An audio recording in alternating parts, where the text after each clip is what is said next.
Deslumbrada por tantas y tan maravillosas invenciones, la gente de Macondo no sabía por dónde empezar a asombrarse. Se trasnochaban contemplando las pálidas bombillas eléctricas alimentadas por la planta que llevó a Aureliano Triste en el segundo viaje del tren, y a cuyo obsesionante tuntún costó tiempo y trabajo acostumbrarse. Se indignaron con las imágenes vivas que el próspero comerciante don Bruno Crespi proyectaba en el teatro con taquillas de bocas de león, porque un personaje muerto y sepultado en una película, y por cuya desgracia se derramaron lágrimas de aflicción, reapareció vivo y convertido en árabe en la película siguiente. El público, que pagaba 2 centavos para compartir las vicisitudes de los personajes, no pudo soportar aquella burla inaudita y rompió la silletería. El alcalde, a instancias de don Bruno Crespi, explicó mediante un bando que el cine era una máquina de ilusión que no merecía los desbordamientos pasionales del público. Ante la desalentadora explicación, muchos estimaron que habían sido víctimas de un nuevo y aparatoso asunto de gitanos, de modo que optaron por no volver al cine, considerando que ya tenían bastante con sus propias penas para llorar por fingidas desventuras de seres imaginarios. Algo semejante ocurrió con los gramófonos de cilindros que llevaron las alegres matronas de Francia en sustitución de los anticuados organillos, y que tan hondamente afectaron por un tiempo los intereses de la banda de músicos. Al principio, la curiosidad multiplicó la clientela de la calle prohibida y hasta se supo de señoras respetables que se disfrazaron de villanos para observar de cerca la novedad del gramófono. Pero tanto y de tan cerca lo observaron que muy pronto llegaron a la conclusión de que no era un molino de sortilegio, como todos pensaban y como las matronas decían, sino un truco mecánico que no podía compararse con algo tan conmovedor, tan humano y tan lleno de verdad cotidiana como una banda de músicos. Fue una desilusión tan grave que cuando los gramófonos se popularizaron hasta el punto de que hubo uno en cada casa, todavía no se les tuvo como objeto para entretenimiento de adultos, sino como una cosa buena para que la destriparan los niños. En cambio, cuando alguien del pueblo tuvo oportunidad de comprobar la cruda realidad del teléfono instalado en la estación del ferrocarril, que a causa de la manivela se consideraba como una versión rudimentaria del gramófono, hasta los más incrédulos se desconcertaron. Era como si Dios hubiera resuelto poner a prueba toda capacidad de asombro y mantuviera a los habitantes de Macondo en un permanente vaivén entre el alborozo y el desencanto, la duda y la revelación, hasta el extremo de que ya nadie podía saber a ciencia cierta dónde estaban los límites de la realidad. Era un intrincado frangollo de verdades y espejismos, que convulsionó de impaciencia al espectro de José Arcadio Buendía bajo el castaño y lo obligó a caminar por toda la casa aún a pleno día. Desde que el ferrocarril fue inaugurado oficialmente y empezó a llegar con regularidad los miércoles a las 11 y se construyó la primitiva estación de madera con un escritorio, el teléfono y una ventanilla para vender los pasajes, se vieron por las calles de Macondo hombres y mujeres que fingían actitudes comunes y corrientes, pero que en realidad parecían gente de circo. En un pueblo escaldado por el escarmiento de los gitanos, no había un buen porvenir para aquellos equilibristas del comercio ambulante que con igual desparpajo ofrecían una olla pitadora que un régimen de vida para la salvación del alma al séptimo día. Pero entre los que se dejaban convencer por cansancio y los incautos de siempre,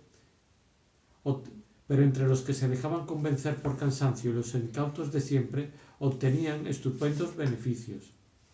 Entre esas criaturas de farándula, con pantalones de montar y polainas, sombrero de corcho, espejuelos con armaduras de acero, ojos de topacio y pellejo de gallo fino, uno de tantos miércoles llegó a Macondo y almorzó en la casa del rechoncho y sonriente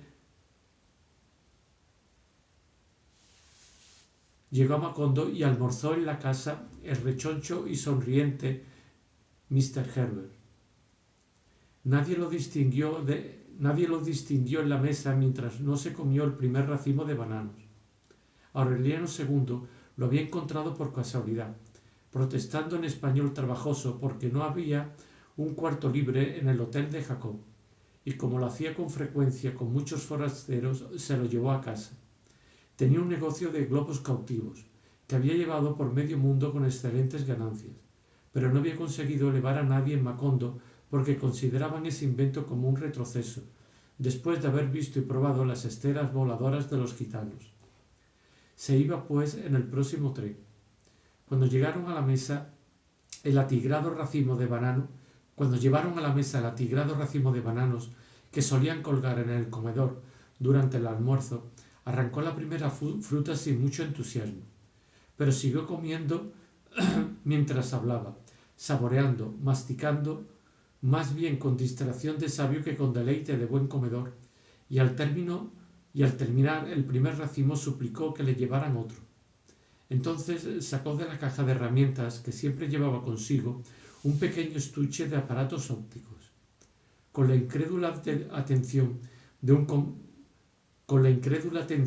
un comprador de diamantes, examinó meticulosamente el banano seccionando sus partes con un estilete especial, pesándolas en un granatorio de farmacéutico y calculando su emplegadura con un calibrador de armero. Luego sacó de la caja una serie de instrumentos con los cuales midió la temperatura, el grado de humedad de la atmósfera y la intensidad de la luz. Fue una ceremonia tan intrigante que nadie comió tranquilo esperando que Mr. Herbert emitiera por fin un juicio revelador, pero no dijo nada que permitiera vislumbrar sus intenciones. En los días siguientes se le vio con una malla y una canastilla cazando mariposas en los alrededores del pueblo. El miércoles llegó un grupo de ingenieros, agrónomos, hidrólogos, topógrafos y agrimensores que durante varias semanas exploraron los mismos lugares donde Mr. Herbert cazaba mariposas. Más tarde llegó el señor Jack Brown en un vagón suplementario que engancharon en la cola del tren amarillo y que era todo laminado de plata, con poltronas de terciopelo episcopal y techo de vidrios azules. En el vagón especial llegaron también, revoloteando en torno al señor Brown, los solemnes abogados vestidos de negro que en otra época siguieron por todas partes al coronel Aureliano Buendía. Y esto hizo pensar a la gente que los agrónomos, hidrólogos, topógrafos y agrimensores, así como Mr. Herbert, con sus globos cautivos y sus mariposas de colores, y el señor Brown con su mausoleo rodante y sus feroces perros alemanes, tenían algo que ver con la guerra. No hubo, sin embargo, mucho tiempo para pensarlo, porque los suspicaces habitantes de Macondo apenas empezaban a preguntarse qué cuernos era lo que estaba pasando, cuando ya el pueblo se había transformado en un campamento de casas de madera con techos de zinc, poblado por forasteros que llegaron de medio mundo en el tren, no solo en los asientos y plataformas, sino hasta en el techo de los vagones. Los gringos, que después llevaron sus mujeres lánguidas con trajes de muselina y grandes sombreros de gasa, hicieron un pueblo aparte al otro lado de la línea del tren, con calles bordeadas de palmeras, casas con ventanas de redes metálicas, mesitas blancas en las terrazas y ventiladores de aspas colgados en el cielo raso, y extensos prados azules con pavos reales y codornices. El sector estaba cercado por una malla metálica con un gigantesco gallinero electrificado que en los frescos meses del verano amanecía negro de golondrinas achicharradas. Nadie sabía aún qué era lo que buscaba, o si en verdad no eran más que filántropos, y ya habían ocasionado un trastorno colosal mucho más perturbador que el de los antiguos gitanos, pero menos transitorio y comprensible. Dotados de recursos que en otra época estuvieron reservados a la divina providencia, modificaron el régimen de lluvias, apresuraron el ciclo de las cosechas y quitaron el río de donde estuvo siempre y lo pusieron con sus piedras blancas y sus corrientes heladas en el otro extremo de la población, detrás del cementerio. Fue en esta ocasión cuando construyeron una fortaleza de hormigón sobre la descolorida tumba de José Arcadio para que el olor a pólvora del cadáver no contaminara las aguas. Pero los forasteros que llegaban sin amor convirtieron la calle de las cariñosas matronas de Francia en un pueblo más extenso que el otro. Y un miércoles de gloria llevaron un tren cargado de putas inverosímiles, hembras babilónicas adiestradas en recursos inmemorables y provistas de toda clase de ungüentos y dispositivos para estimular a los inermes, despabilar a los tímidos, saciar a los voraces, exaltar a los modestos, escarmentar a los múltiples y corregir a los solitarios. La calle de los turcos, enriquecida con luminosos almacenes de ultramarinos que desplazaron los viejos bazares de colorines, bordoneaba la noche del sábado con las muchedumbres de aventureros que se atropellaban entre las mesas de suerte y azar, los mostradores de tiro al blanco, el callejón donde se adivinaba el porvenir y se interpretaban los sueños, y las mesas de fritangas y bebidas, que amanecían el domingo desparramadas por el suelo, entre cuerpos que a veces eran de borrachos felices y casi siempre de curiosos abatidos por los disparos, trompadas, navajinas y botellazos de la pelotera.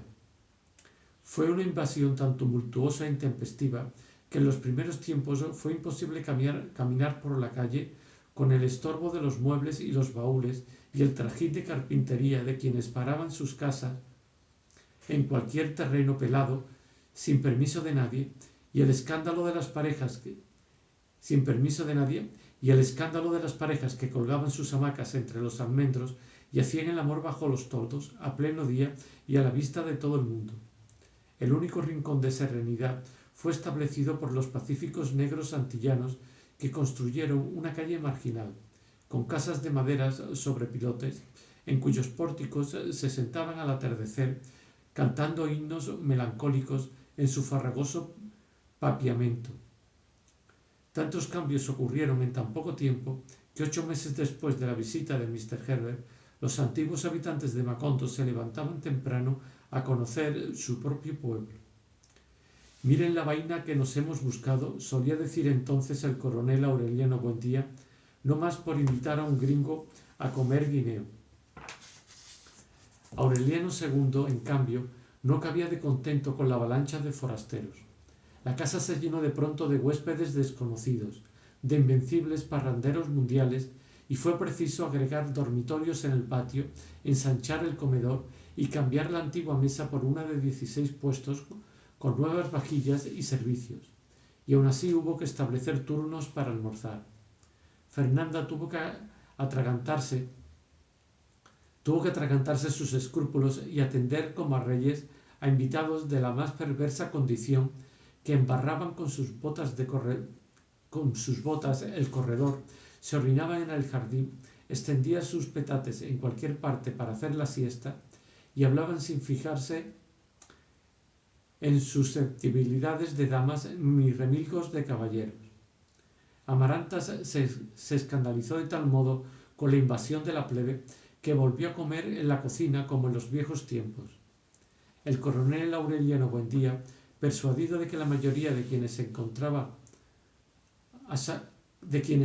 a saludarlo en el taller no lo hacían por su simpatía o estimación, sino por la curiosidad de conocer una reliquia histórica, un fósil de museo, optó por encerrarse con tranca y no se le volvió a ver sino en muy escasas ocasiones sentado en la puerta de la calle.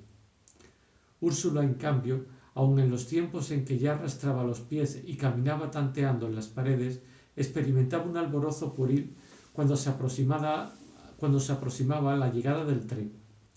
«Hay que hacer carne y pescado», ordenaba a las 4 cocineras, que se afanaban por estar a tiempo bajo la imperturbable dirección de Santa Sofía de la Piedad. «Hay que hacer de todo», insistía, «porque nunca se sabe qué quieren comer los forasteros». El tren llegaba a la hora de más calor, al almuerzo. La casa trepidaba con un alborozo de mercado y los sudorosos comensales, que ni siquiera sabían quiénes eran sus anfitriones, irrumpían en tropel para ocupar los mejores puestos en la mesa, mientras las cocineras tropezaban entre sí con las enormes ollas de sopa, los calderos de carnes, las bangañas de legumbres, las bateas de arroz y repartían con cucharones inagotables los toneles de limonada. Era tal el desorden que Fernanda se exasperaba con la idea de que muchos comían 2 veces y en más de una ocasión quise desahogarse en improperios de verdulera porque algún comensal confundido le pedía la cuenta. Había pasado más de un año desde la visita de Mr. Herbert y lo único que se sabía era que los gringos pensaban sembrar banano en la región encantada que José Arcadio Buendía y sus hombres habían atravesado buscando la ruta de los grandes inventos. Otros dos hijos del coronel Aureliano Buendía, con su cruz de ceniza en la frente, llegaron arrastrados por aquel eructo volcánico y justificaron su determinación con una frase que tal vez explicaba las razones de todos. Nosotros venimos, dijeron, porque todo el mundo viene. Remedios, la bella, fue la única que permaneció inmune a la peste del banano. Se estancó en una adolescencia magnífica, cada vez más impermeable a los formalismos, más indiferente a la malicia y la suspicacia, feliz en un mundo propio de realidades simples.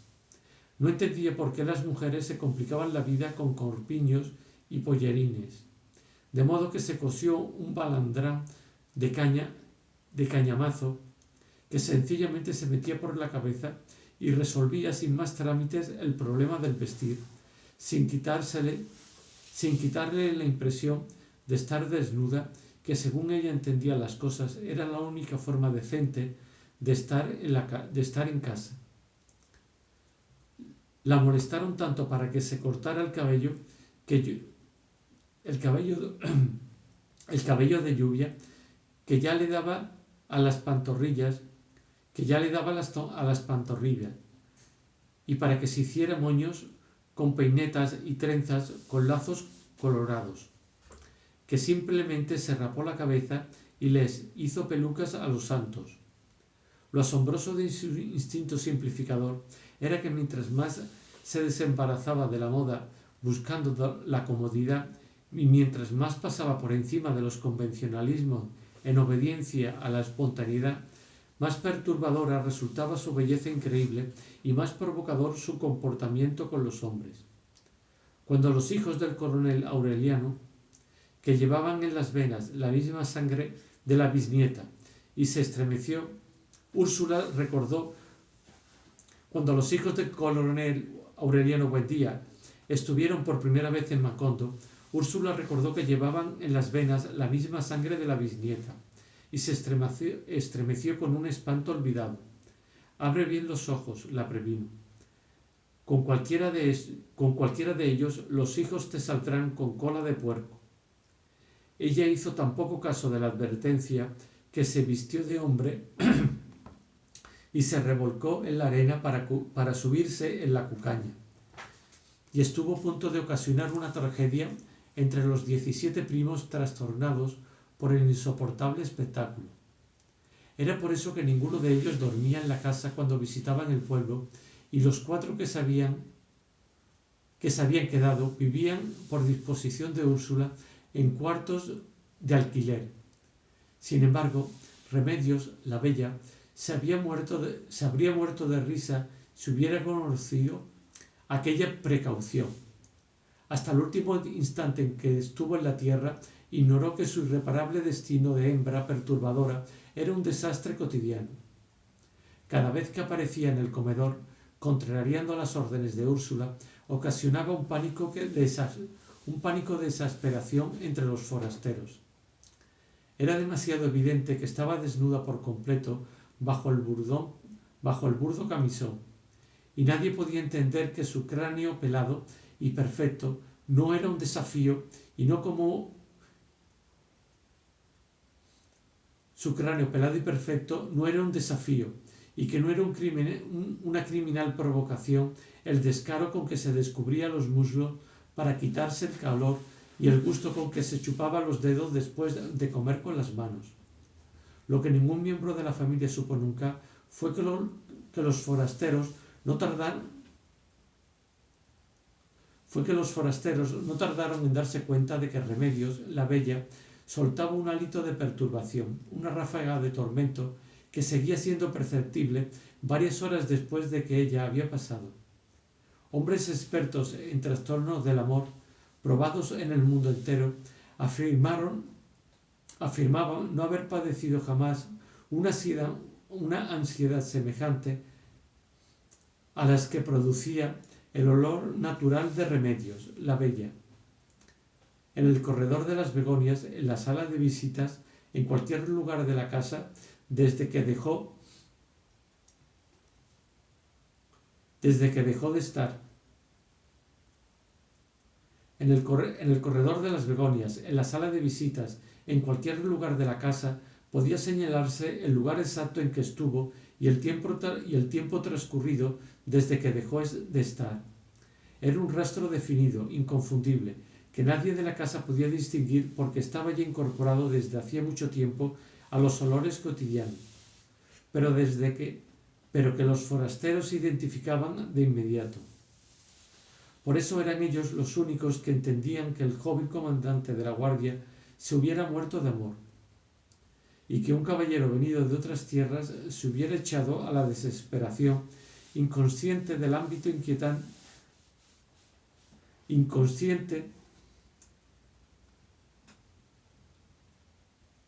y que un caballero venido de otras tierras se hubiera echado a la desesperación. Inconsciente del hábito inquietante en que se movía, del insoportable estado de íntima calamidad que provocaba a su paso, Remedios, la bella, trataba a los hombres sin la menor malicia y acababa de trastornarlos con sus inocentes complacencias. Cuando Úrsula logró imponer la orden de que comiera con Amaranta en la cocina para que no la vieran los forasteros, ella se sintió más cómoda porque al fin y al cabo quedaba a salvo de toda disciplina. En realidad, le daba lo mismo comer en cualquier parte y no a horas fijas, sino de acuerdo con las alternativas de su apetito. A veces se levantaba a almorzar a las 3 de la madrugada. Dormía todo el día. Pasaba varios meses con los horarios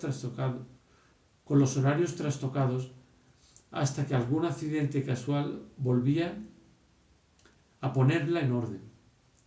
Cuando las cosas andaban mejor, se levantaba a las 11 y se encerraba hasta 2 horas completamente desnuda en el baño, matando alacranes mientras se despejaba del denso y prolongado sueño. Luego se echaba agua de la alberca con una tutuma. Era un acto tan prolongado, tan meticuloso, tan rico en situaciones ceremoniales, que quien no la conociera bien habría podido pensar que estaba entregada a una merecida adoración de su propio cuerpo. Para ella, sin embargo, aquel rito solitario carecía de toda sensualidad y era simplemente una manera de expresar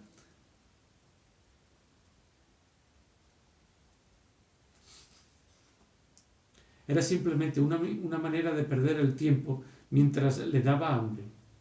Un día, cuando empezaba a bañarse, un forastero levantó una teja del techo y se quedó sin aliento ante el tremendo espectáculo de su desnudez.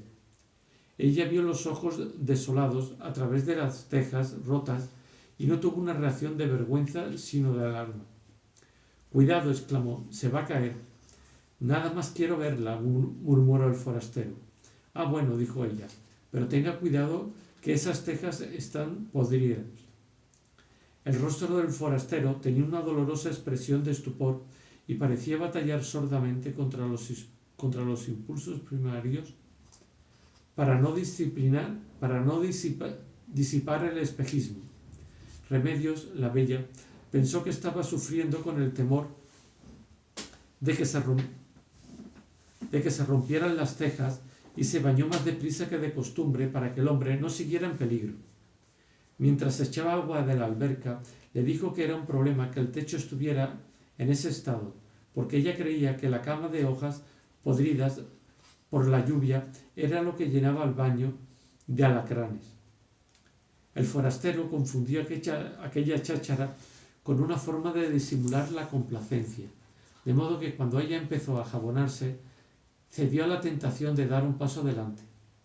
«Déjeme jabonarla», murmuró. «Le agradezco la buena intención», dijo ella, «pero me basto con mis dos manos». «Aunque sea la espalda», suplicó el forastero. «Sería una ociosidad», dijo ella. Nunca se ha visto que la gente se jabone la espalda». Después, mientras se acababa, el forastero le suplicó con los ojos llenos de lágrimas que se casara con él. Ella le contestó sinceramente que nunca se casaría con un hombre tan simple que perdía casi una hora y hasta se quedaba sin almorzar solo por ver bañarse a una mujer. Al final, cuando se puso el balancín,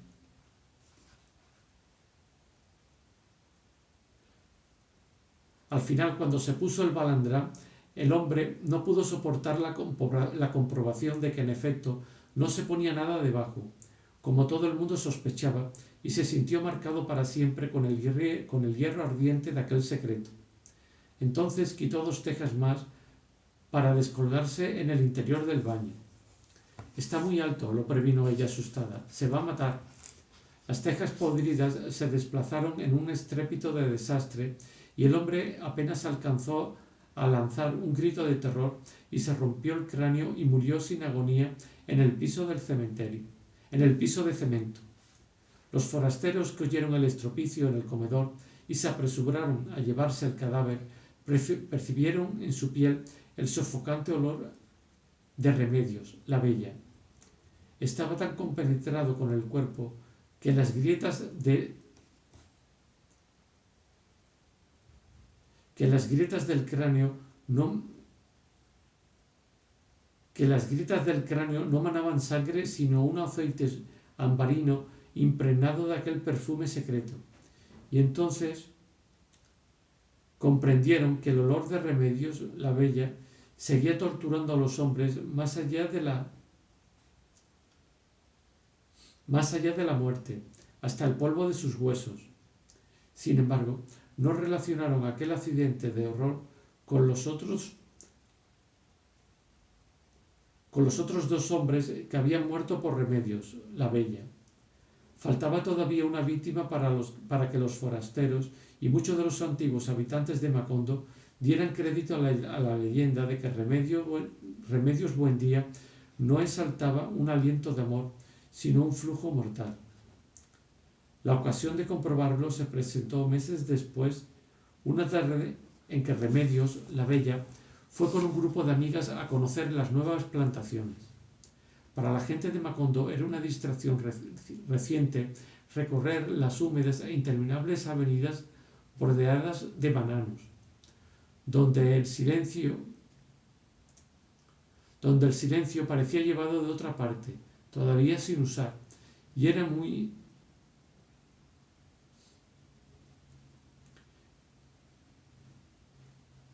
era por eso tan torpe para transmitir la voz.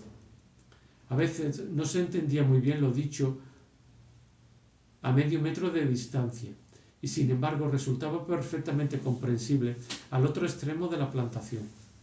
Para las muchachas de Macondo aquel juego novedoso era motivo de risas y sobresaltos, de sustos y burlas, y por las noches se hablaba del paseo como de una experiencia de sueño. Era tal el prestigio de aquel silencio que Úrsula no tuvo corazón para privar de la diversión a Remedios, la bella, y le pidió ir una tarde, siempre que se pusiera un sombrero y un traje adecuado.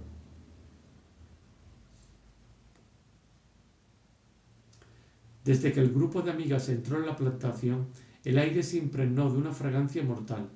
Los hombres que trabajaban en las zanjas se sintieron poseídos por una rara fascinación, amenazados por un peligro invisible. Y muchos sucumbieron a los terribles deseos de llorar. Remedios, la bella, y sus espantadas amigas lograron refugiarse en una en una casa próxima cuando estaban a punto de ser asaltadas por un tropel de machos feroces. Poco después fueron rescatadas por los 4 aurelianos, cuyas cruces de ceniza infundían un respeto sagrado. Aurelianos, pero después fueron rescatadas por los 4 aurelianos, cuyas cruces de cenizas infundían un respeto sagrado, como si fueran una marca de casta, un sello de invulnerabilidad. Remedios, la bella, no le contó a nadie que uno de los hombres, aprovechando el tumulto, le alcanzó a agredir el vientre con una mano que más bien parecía una garra de águila aferrándose al borde de un precipicio. Ella se enfrentó al agresor en una especie de deslumbramiento instantáneo y vio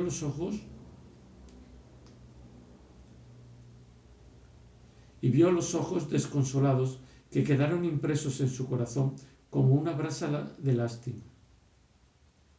Esa noche, el hombre se jactó de su audacia y presumió de su suerte en la calle de los turcos, minutos antes de que la patada de un caballo le destrozara el pecho y una muchedumbre de forasteros lo viera agonizar en mitad de la calle, ahogándose en vómitos de sangre.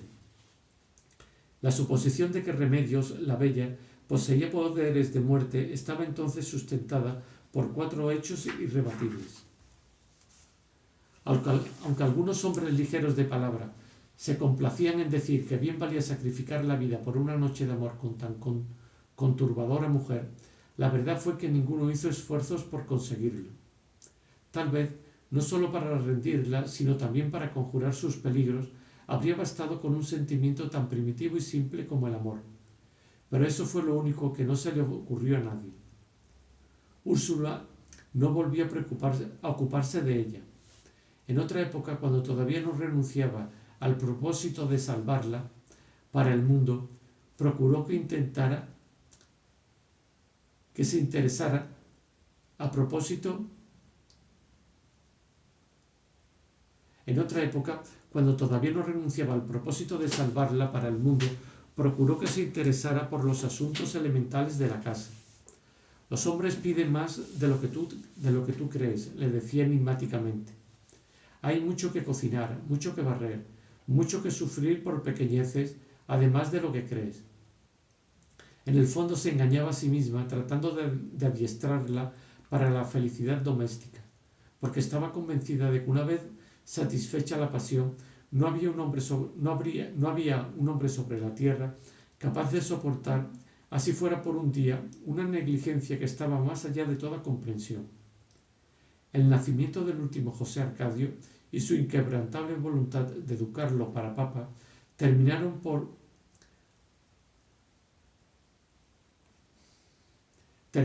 hacerla desistir de sus preocupaciones por la bisnieta.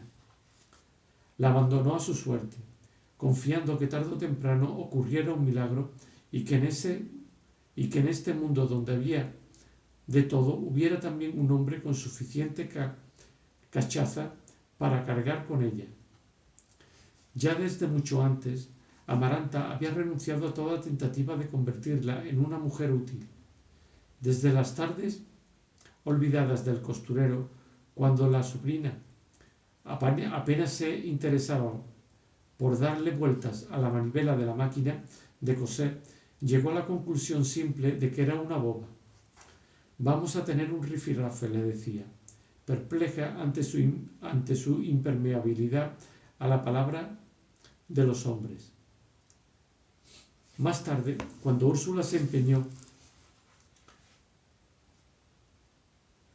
en que Remedios, la bella, asistiera a misa con la cara cubierta con una mantilla, Amaranta pensó que aquel recurso misterioso resultaría tan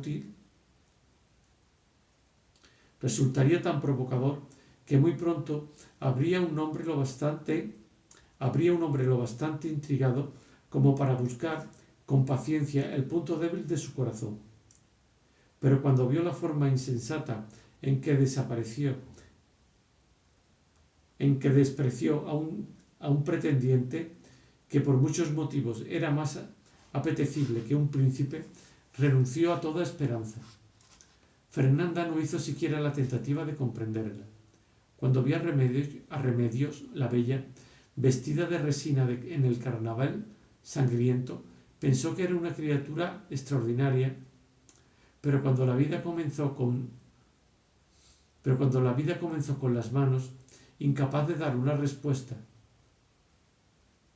pero cuando la vio comiendo con las manos, incapaz de dar una respuesta que no fuera un prodigio de simplicidad, lo único que lamentó fue que los lobos de familia tuvieran una vida tan larga.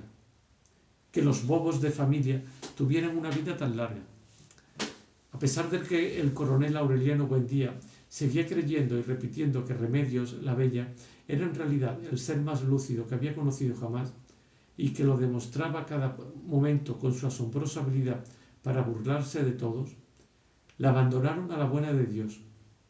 Remedios, la bella, se quedó vagando por el desierto de la soledad, sin cruces a cuestas, madurándose en sus sueños sin pestilencias, con sus baños interminables,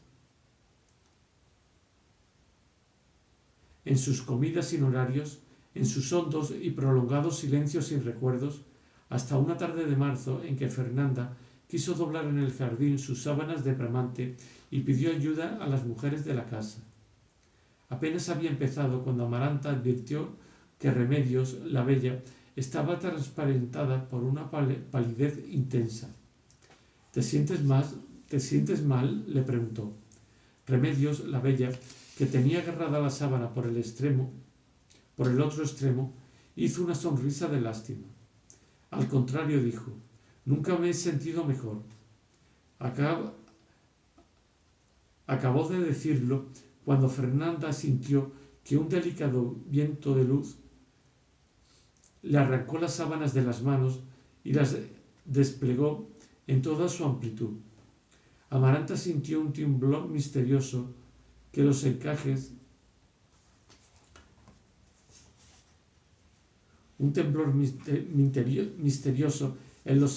de sus pollerines y trató de agarrarse de las sábanas para no caer.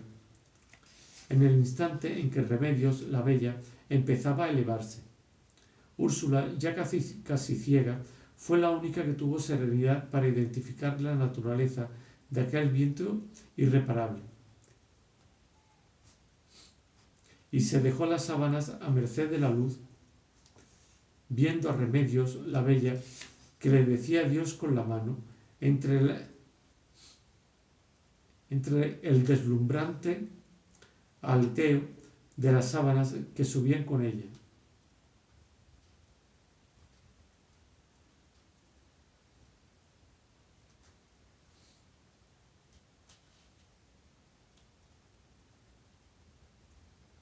Fue la única que tuvo para identificar la naturaleza de aquel viento irreparable y dejó las sábanas a merced de la luz, viendo a Remedios, la bella, que le decía adiós con la mano entre el deslumbrante aleteo de las sábanas que subían con ella, que abandonaban con ella el aire de los escarabajos y las dalilas, y pasaban con ella a través del aire donde terminaban las 4 de la tarde, y se perdieron con ella para siempre en los altos aires donde no podían alcanzarla ni los más altos pájaros de la memoria.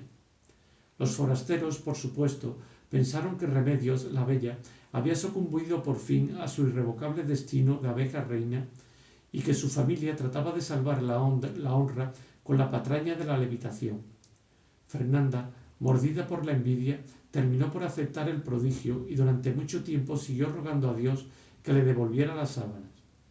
La mayoría creyó en el milagro y hasta encendieron velas y se rezaron novenarios. Tal vez no se hubiera vuelto a hablar de otra cosa en mucho tiempo si el bárbaro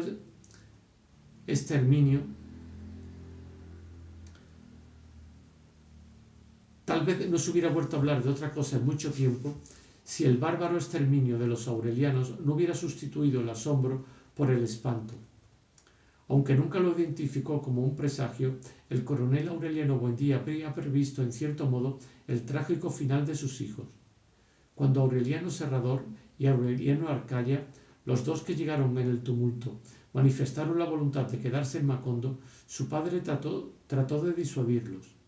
No entendía qué iban a hacer en un pueblo que de la noche a la mañana se había convertido en un lugar de peligro. Pero Aureliano Centeno y Aureliano Triste, apoyados por Aureliano II, les dieron trabajo en sus empresas. El coronel Aureliano Buendía tenía motivos todavía muy confusos para no patrocinar aquella determinación.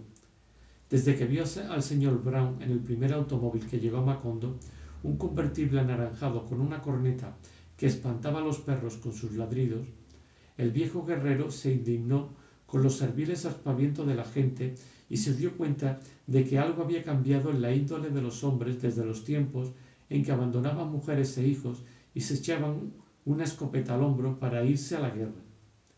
Las autoridades locales, desde el armisticio de Neerlandia, eran alcaldes sin iniciativa, jueces decorativos, escogidos entre los pacíficos y cansados conservadores de Macondo. Este es un régimen de pobres diablos, comentaba el coronel Aureliano Buendía cuando veía pasar a los policías descalzos armados de bolillos de palo. Hicimos tantas guerras y todo para que no nos pintaran la casa de azul. Cuando llegó la compañía bananera, sin embargo, los funcionarios locales fueron sustituidos por forasteros autoritarios que el señor Brown se llevó a vivir en el gallinero electrificado para que gozaran, según explicó, de la dignidad que correspondía a su investidura y no padecieran el calor y los mosquitos y las incontables incomodidades y privaciones del pueblo. Los antiguos policías fueron reemplazados por sicarios de machetes. Encerrado en el taller, el coronel Aureliano Buendía pensaba en estos cambios, y por primera vez en sus callados años de soledad lo atormentó la definida certidumbre de que había sido un error no proseguir la guerra hasta sus últimas consecuencias. Por esos días, un hermano del olvidado coronel Magnífico Bisbal llevó a su nieto de 7 años a tomar un refresco en los carritos de la plaza, y porque el niño tropezó por accidente con un cabo de la policía y le derramó el refresco en el uniforme, el bárbaro lo hizo picadillo a machetazos y decapitó de un tajo al abuelo que trató de impedirlo.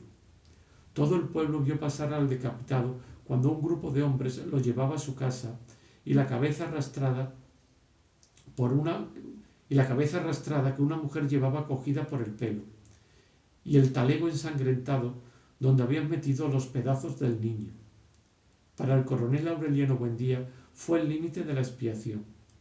Se encontró de pronto padeciendo la misma indignación que sintió en la juventud frente al cadáver de la mujer que fue muerta a palos porque la mordió un perro con mal de rabia. Miró a los grupos de curiosos que estaban frente a la casa y con su antigua voz estentórea, restaurada por un hondo desprecio contra sí mismo, les echó encima la carga del odio que ya no podía soportar en el corazón. Un día de estos, gritó, voy a armar a mis muchachos para que acaben con estos gringos de mierda. En el curso de esa semana, por distintos lugares del litoral, sus 17 hijos fueron cazados como conejos por criminales invisibles que apuntaron al centro de sus cruces de ceniza. Aureliano Triste salía de la casa de su madre a las 7 de la noche, cuando un disparo de fusil surgido de la oscuridad le perforó la frente. Aureliano Centeno fue encontrado en la hamaca que solía colgar en la fábrica, con un punzón de picar hielo clavado hasta la empuñadura entre las cejas. Aureliano Serrador, que había dejado a su novia en casa de sus padres después de llevarla al cine y regresaba por la iluminada calle de los Turcos, cuando alguien que nunca fue identificado entre la muchedumbre, disparó un tiro de revólver que lo derribó dentro de un caldero de manteca hirviendo. Pocos minutos después, alguien llamó a la puerta del cuarto donde Aureliano Arcaya estaba encerrado con una mujer y le gritó: «Apúrate que están matando a tus hermanos». La mujer que estaba con él contó después que Aureliano Arcaya saltó de la cama y abrió la puerta, y fue esperado por una descarga de Mauser que le desbarató el cráneo. Aquella noche de muerte, mientras la casa se preparaba para velar los 4 cadáveres, Fernanda recorrió el pueblo como una loca buscando a Aureliano II, a quien Petra Cotes encerró en un ropero creyendo que la consigna de exterminio incluía a todo el que llevara el nombre del coronel. No le dejó salir hasta el cuarto día, cuando los telegramas recibidos de distintos lugares del litoral permitieron comprender que la hazaña del enemigo invisible estaba dirigida solamente contra los hermanos marcados con cruces de ceniza. Amaranta buscó la libreta de cuentas donde había anotado los datos de los sobrinos y a medida que llegaban los telegramas iba tachando nombres hasta que solo quedó el del mayor. Lo recordaba muy bien por el contraste de su piel oscura con los grandes ojos verdes. Se llamaba Aureliano Amador, era carpintero y vivía en un pueblo perdido en las estribaciones de la sierra. Después de esperar 2 semanas el telegrama de su muerte, Aureliano II le mandó un emisario para prevenirlo, pensando que ignoraba la amenaza que pesaba sobre él. El emisario regresó con la noticia de que Aureliano Amador estaba a salvo. La noche del exterminio habían ido a buscarlo 2 hombres a su casa y habían descargado sus revólveres contra él, pero no le habían acertado a la cruz de ceniza. Aureliano Amador logró saltar la cerca del patio y se perdió en los laberintos de la sierra que conocía palmo a palmo gracias a la amistad de los indios con quienes comerciaban en maderas. No había vuelto a saberse de él. Fueron días negros para el coronel Aureliano Buendía. El presidente de la República le dirigió un telegrama de pésame en el que prometía una investigación exhaustiva y rendía homenaje a los muertos. Por orden suya, el alcalde se presentó al entierro con 4 coronas fúnebres que pretendió colocar sobre los ataúdes, pero el coronel lo puso en la calle. Después del encierro, redactó y llevó personalmente un telegrama violento para el presidente de la República que el telegrafista se negó a tramitar. Entonces lo enriqueció con términos de singular agresividad, lo metió en un sobre y lo puso al correo. Como le había ocurrido durante la guerra con la muerte de sus mejores amigos, no experimentaba un sentimiento de pesar, sino una rabia ciega y sin dirección, una extenuante impotencia. Llegó hasta denunciar la complicidad del padre Antonio Isabel por haber marcado a sus hijos con ceniza indeleble para que fueran identificados por sus enemigos. El decrépito sacerdote, que ya no hilvanaba muy bien las ideas y empezaba a espantar a los feligreses con las disparatadas interpretaciones que intentaba en el púlpito, apareció una tarde en la casa con el tazón donde preparaba las cenizas del miércoles y trató de ungir con ellas a toda la familia para demostrar que se quitaban con agua. Pero el espanto de la desgracia había calado tan hondo que ni la misma Fernanda se prestó al experimento, y nunca más se vio un Buendía arrodillado en el convocatorio del miércoles de ceniza. El coronel Aureliano Buendía no logró recobrar la serenidad en mucho tiempo. Abandonó la fabricación de pescaditos, comía a duras penas y andaba como un sonámbulo por toda la casa, arrastrando la manta y masticando una cólera sorda. Al cabo de meses tenía el pelo ceniciento, el antiguo bigote de puntas engomadas chorreando sobre los labios sin color, pero en cambio sus ojos eran otra vez las 2 brasas que asustaron a quienes lo vieron nacer y en otro tiempo hacía rodar las sillas con solo mirarla. En la furia de su tormento, trataba inútilmente de provocar los presagios que guiaron su juventud por senderos de peligros hasta el desolado yermo de la gloria. Estaba perdido, extraviado en una casa ajena donde ya nada ni nadie le suscitaba el menor vestigio de afecto. Una vez abrió el cuarto de Melquiades buscando los trastos de un pasado anterior a la guerra y solo encontró los escombros. Una vez abrió el cuarto de Melquiades buscando los trastos de un pasado anterior a la guerra, y solo encontró los escombros, la basura, los montones de porquería acumulados por tantos años de abandono. En las pastas de los libros que nadie había vuelto a leer, en los viejos pergaminos macerados por la humedad, había prosperado una flora lívida, y en el aire que había sido el más puro y luminoso de la casa flotaba un insoportable olor de recuerdos podridos. Una mañana encontró a Úrsula llorando bajo el castaño, con las rodillas en las rodillas de su esposo muerto. El coronel Aureliano Buendía era el único habitante de la casa que no seguía viendo al potente anciano agobiado por medio siglo de intemperie. «Saluda a tu padre», le dijo Úrsula. Él se detuvo un instante frente al castaño y una vez más comprobó que tampoco aquel espacio vacío le suscitaba ningún afecto. «¿Qué dice?», preguntó. «Está muy triste», contestó Úrsula, «porque cree que te vas a morir». «Dígale», sonrió el coronel, «que uno no se muere cuando debe, sino cuando puede». El presagio del padre muerto removió el último rescoldo de soberbia que le quedaba en el corazón, pero él lo confundió con un repentino soplo de fuerza. Fue por eso que asedió a Úrsula para que le revelara en qué lugar del patio estaban enterradas las monedas de oro que encontraron dentro del San José de yeso. «Nunca lo sabrás», le dijo ella, con una firmeza inspirada en un viejo escarmiento. «Un día», agregó, «ha de aparecer el dueño de esa fortuna y sólo él podrá desenterrarla». Nadie sabía por qué un hombre que siempre fue tan desprendido había empezado a codiciar el dinero con semejante ansiedad, y no las modestas cantidades que le habrían bastado para resolver una emergencia, sino una fortuna de magnitudes desatinadas cuya sola mención dejó sumido en un mar de asombro a Aureliano II. Los viejos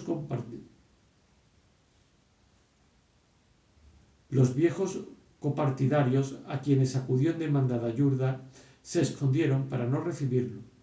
Fue por esa época en que se le oyó decir: «La única diferencia actual entre liberales y conservadores es que los liberales van a misa de a 5 y los conservadores van a misa de a 8». Sin embargo, insistió con tanto ahínco, suplicó de tal modo, quebrantó a tal punto sus principios de dignidad, que con un poco de aquí y otro poco de allá, deslizándose por todas partes con una diligencia sigilosa y una perseverancia despiadada, consiguió reunir en 8 meses más dinero del que Úrsula tenía enterrado. Entonces visitó al enfermo coronel Gerineldo Márquez para que lo ayudara a promover la guerra total. En un cierto momento, el coronel Gerineldo Márquez era en verdad el único que había podido mover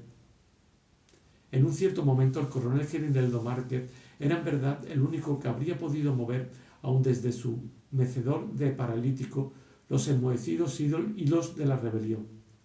Después del armisticio de Neerlandia, mientras el coronel Aureliano Buendía se refugiaba en el exilio de sus pescaditos de oro, él se mantuvo en contacto con los oficiales rebeldes que le fueron fieles hasta la derrota. Hizo con ellos la guerra triste de la humillación cotidiana, de las súplicas y los memoriales, del vuelva mañana, del ya casi, del estamos estudiando su caso con la debida atención. La guerra perdida sin remedio contra los muy atentos y seguros servidores que debían asignar y no asignaron nunca las pensiones vitalicias. La otra guerra, la sangrienta de 20 años, no les causó tantos estragos como la guerra corrosiva del eterno aplazamiento. El propio coronel Gerineldo Márquez, que escapó a 3 atentados, sobrevivió a 5 heridas y salió ileso de incontables batallas, sucumbió al asedio atroz de la espera y se hundió en la derrota miserable de la vejez, pensando en Amaranta entre los rombos de luz de una casa prestada. Los únicos veteranos de quienes se tuvo noticia aparecieron retratados en un periódico, con la cara levantada de dignidad, con la cara levantada de indignidad, junto a un anónimo presidente de la República que le regaló unos botones con su efigie para que los usaran en la solapa y le restituyó una bandera sucia de sangre y de pólvora para que la pusieran sobre sus ataúdes. Los otros, los más dignos, todavía esperaban una carta en la penumbra de la caridad pública, muriéndose de hambre, sobreviviendo de rabia, pudriéndose de viejos en la exquisita mierda de la gloria. De modo que cuando el coronel Aureliano Buendía lo invitó a promover una conflagración mortal que arrasara con todo vestigio de un régimen de corrupción y de escándalo sostenido por el invasor extranjero, el coronel Gerineldo Márquez no pudo reprimir un estremecimiento de compasión. «Ay, Aureliano», suspiró, «ya sabía que estabas viejo, pero ahora me doy cuenta de que estás mucho más viejo de lo que pareces».